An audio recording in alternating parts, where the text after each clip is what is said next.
In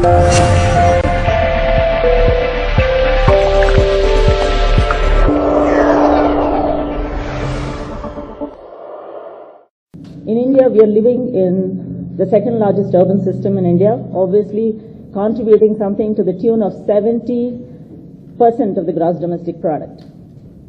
And our cities have become economic engines of growth. In this context, I have just 5 very, very important points to make. The first point is, India, at least now, should start welcoming and embracing urbanization. Historically, if you go back and check, India has never welcomed urbanization. India has been a reluctant urbanizer, and that is the reason why we have chaotic cities. If we welcome and embrace our cities, we can create small, dense, compact cities all over India. And these cities can be made into economically vibrant, environmentally safe, and equity-oriented cities.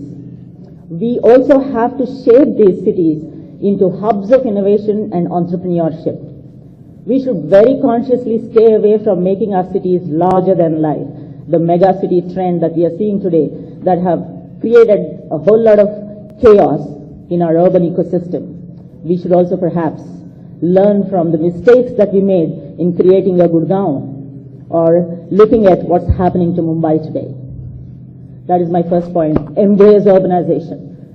Second point, we must invest heavily in urban infrastructure.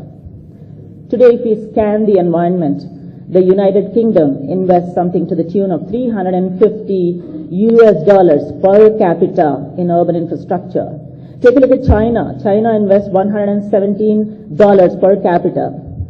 Come to Indian figures, it's woefully low. $17 per capita. Our priority should be now quickly to create state-of-art and best-of-class infrastructure in the area of transportation, sanitation, and water supply, and most importantly, create a huge housing stock. We do have a huge deficit of housing stock, especially the affordable segment. And all the 4 that I mentioned should be made non-negotiables. That's when India is going to really progress. And the third and the most important point is about rurbanization, a concept called rurbanization that has the capacity and the capability to actually infuse economic vitality into villages. I don't think any city in India should be created at the cost of our villages. And rurbanization addresses that problem. That is my third point. And the fourth point is about co-creation. I think we have reached a stage where we need to co-create our cities. Just now you heard our leader talk about engaging stakeholders. Perhaps the biggest chink in the governance framework we see today is lack of a mechanism for ensuring stakeholder participation. If you take a look at the world cities like a New York or a Hong Kong or a London or even a Tokyo, all of them have historically adhered to the triple helix. The government, private sector, and the citizens participated in creating the world cityscape. As my fourth point, we should have something like a framework for public-private people partnership. At my foundation, we had a pan-India program on that.